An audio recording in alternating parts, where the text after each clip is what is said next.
The gods are letters in that language. They express nuances, shades of sort of meaning or certain subtleties of ideas.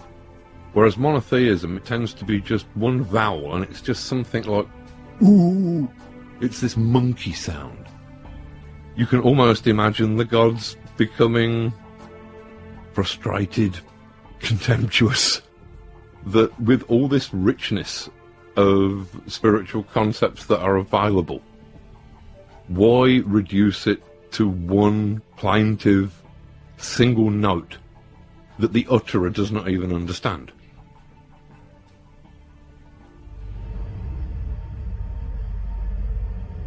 The alchemists had two components to their philosophy. These were the principles of solve and coagula. Solve was basically the equivalent of analysis. It was taking things apart to see how they worked. Coagula was basically synthesis.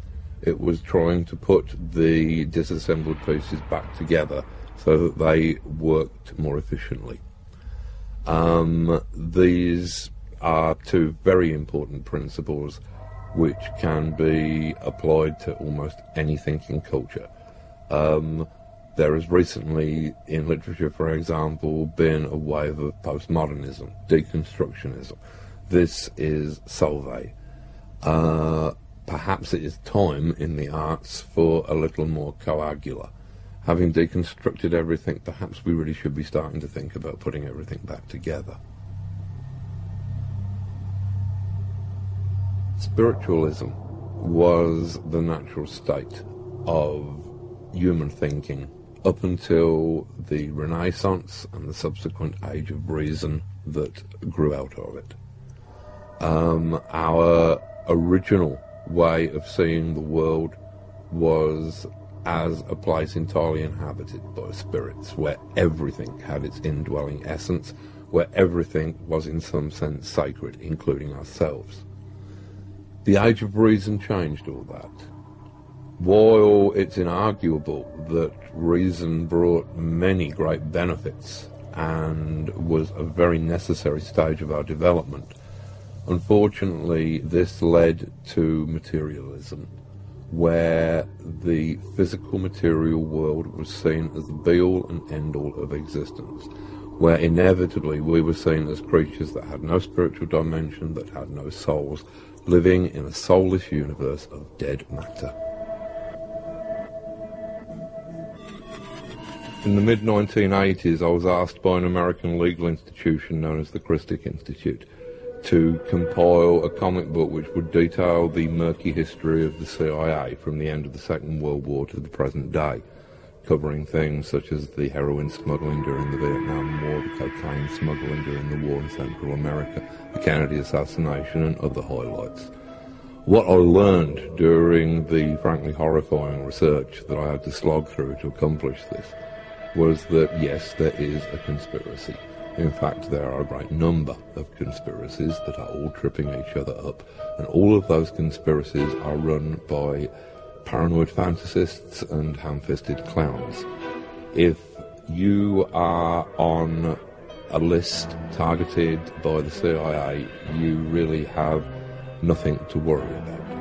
If, however, you have a name similar to somebody on a list targeted by the CIA, then you are dead. The main thing that I learned about conspiracy theory is that conspiracy theorists actually believe in a conspiracy because that is more comforting.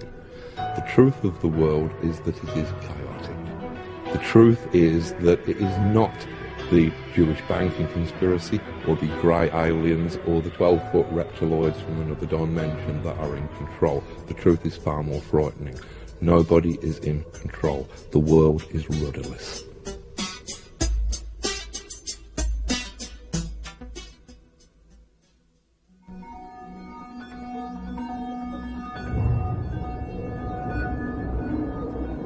The substance that has most effect upon our culture and upon our lives is completely invisible.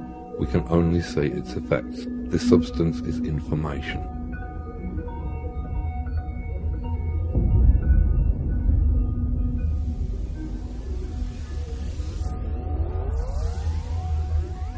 Science started out as an offshoot of magic.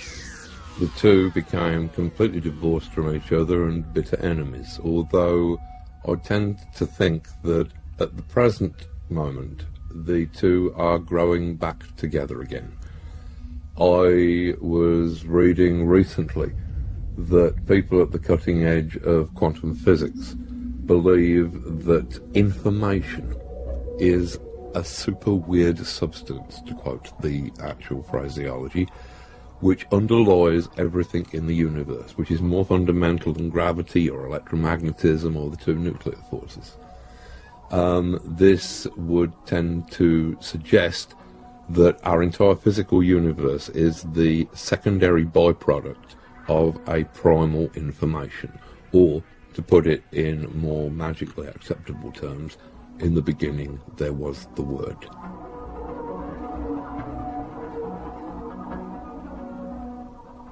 As I understand the theory of period information doubling, this states that if we take one period of human information as being the time between the invention of the first hand axe, say around 50,000 BC, and 1 AD, then this is one period of human information, and we can measure it by how many human inventions we came up with during that time. Then we see how long it takes for us to have twice as many inventions. This means that human information has doubled. As it turns out, after the first 50,000 year period, the second period is about 1,500 years, say around about the time of the Renaissance. By then, we had twice as much information. To double again, human information took a couple of hundred years. The period speeds up. Between 1960 and 1970, human information doubled. As I understand it, at the last count, human information was doubling around every 18 months. Further to this, there is a point sometime around 2015 where human information is doubling every thousandth of a second. This means that in each thousandth of a second we will have accumulated more information than we have in the entire previous history of the world. At this point, I believe that all bets are off. I cannot imagine the kind of culture that might exist after such a flashpoint of knowledge. I believe that our culture would probably move into a completely different state, would move past the boiling point from a fluid culture to a culture of steam.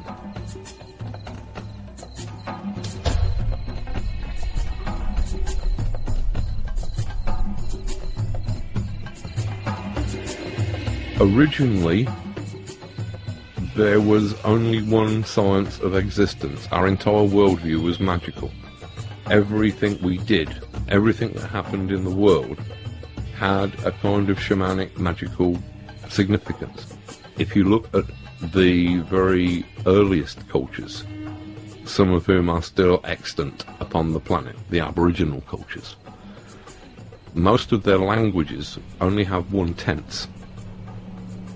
Everything is subsumed within the present. They can talk about things that happened and things that haven't happened yet but will happen in the future, but they talk about them in the present tense. Now, it seems that not only have we split up our existence, our study of existence, into all of these different areas, but we've also subdivided our notion of time into different zones. Whereas once there was this great eternal present, which I assume to be the kind of constant now that animals exist in, for example. But we, as conscious individuals, have, as a species, adapted this different notion of time, where we almost see time as a bead on a wire, that the now is just this constantly moving tiny little moment that we're all in, that is sliding inexorably